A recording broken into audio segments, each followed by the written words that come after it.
What's going on YouTube? Gabriel out of here, PGA Tour Driven, the movement towards improvement. Now, I want to share with you guys something cool that happened to me the other day. I was playing with little Tobias. We played 9 holes, and I started off 4 over through the first 4 holes and 5 under through the last 5. But I want to share with you guys how I was able to not let that 4 over influence me, how I was able to bounce back and finish strong.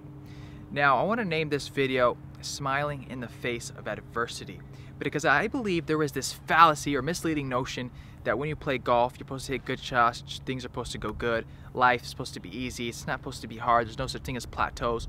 Well, that's complete and utter bullshit.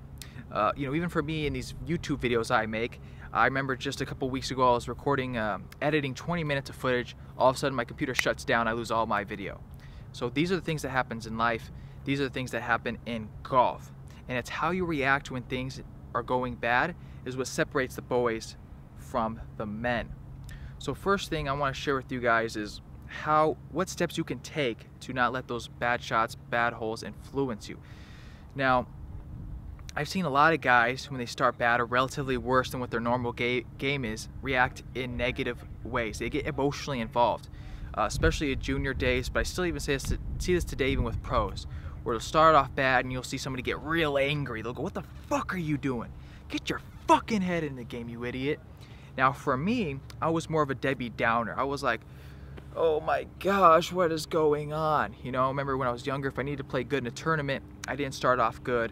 I physically felt sick in my body. So now that I'm mature, I'm older, I realized not to get emotionally involved and react in a negative pattern. I stay positive. Now, second thing you got to do, just because you stay positive doesn't mean you're going to not hit it out of bounds anymore. You have to make course corrections, right the ship, and actually change physical things. Now, because I know my swing tendencies, I understand ball flight laws, I am aware and take stats during my round. I know what shots are happening. So first hole, first tee shot, left, left. Second shot on the fairway, left, left, make bogey. Okay, second hole, first tee shot, left, left. Iron shot, left, left, bogey. Missed a 3-footer for par, bogey. Third hole par, fourth hole par 3, just hit it left, left a mile long, made double. So it went bogey, bogey, par, double. Now in the back of my mind I could say, oh man, Gabe, you just don't got it today. You know, it's just not your day, things are rough, this is gonna be a long day. Okay, that's what most people would do. For me, I don't get emotionally involved, I stick to the process, and now that I stick to the process, I'm gonna go, Gabe, let's right this ship. Okay, so for me, I understand everything's going left, left. Okay, I go next tee shot, Gabe, let's put the ball position up with the driver. Because I know the more the attack angle goes up, the more that shifts the path to the left, and that's what I need. I need to play that fade. So I put it up in my stance, I aimed left, and I swung left. It was a pretty good drive. Started off straight, drew a little more than I want to, but just skirted past this bunker. I had 70 yards in, and I put it to about 3 feet. This was on the video with the bias. And now, even though I just put it to 3 feet, it's a great shot, but I just missed a 3-footer on hole 2. I've been working on my stroke, it's not comfortable. So just in the back of my mind, it's saying, hey Gabe, just to let you know, you just missed one of these. So with me, I stay more objective. I missed that 3-footer right. So I make sure keeping the square a little more closed, a little more square coming through the ball, make sure that's not opening up. Boom, put it in the hole. Next shot, exaggerated my setup again, put it up in my stance, swung left, aim left, nice fade, down the middle, driver off the deck, wedge, missed a 20-footer. Next hole, 125 par 3, put it to 3 feet. Now I'm relaxed, I'm comfortable, went up there. I said, you know, Gabe, put some swag, you know, relaxed confidence, just pop it in.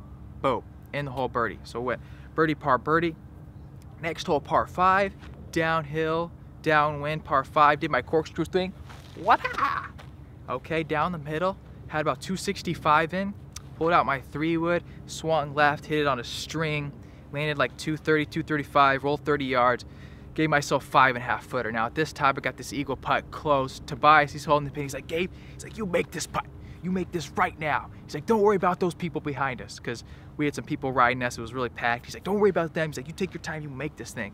I was like, all right, Tobias, let me take my time. So I read it, felt it out, boom, made it. So I told Tobias, like, Tobias, I just went 4 under through the last 4 holes. He's like, oh, he's like, are you about to shoot 32? And I'm like, well, no. You know, I had a bogey, another bogey, and a double. And he's like, okay. He's like, you got to birdie this last hole. I was like, okay, we're gonna birdie this last hole.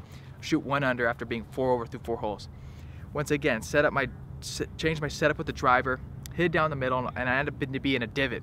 Once again, adversity. Put it back in my stance, swung left, Ended up coming out a little left. It was off the green. Still probably about, pretty close, 25 feet. And I said, Tobias, right when I got back in the cart after hit her, I'm like, I'm gonna chip this in, Tobias. And I just kept telling myself over and over and over, I'm gonna chip this in.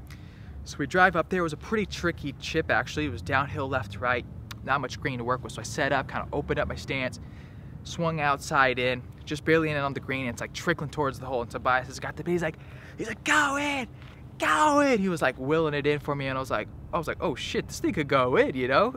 And it would just go a trickle. And then right when it went in, I was like, yes, penguin squirrels, penguin squirrels. And you know, you would have thought we just won the Masters. Me and Tobias were riding around the green, we're going crazy. So it ended up being a really fun day. But so if I could share any advice for you guys, is smile in the face of adversity. Be like, okay, how much more can I bring this back? Okay, so first thing, don't get emotionally involved and react in a negative way. Second thing, actually change setups, adapt to your swing for that day, make course corrections. Third, have fun, make it a challenge, and see what you guys can do. This is Gabriel right here, PGA Tour Driven, the movement towards improvement. Please subscribe if you like this vid. Feel free to share any of my videos, you guys. I got more to come. Thanks, I'll talk to you guys soon.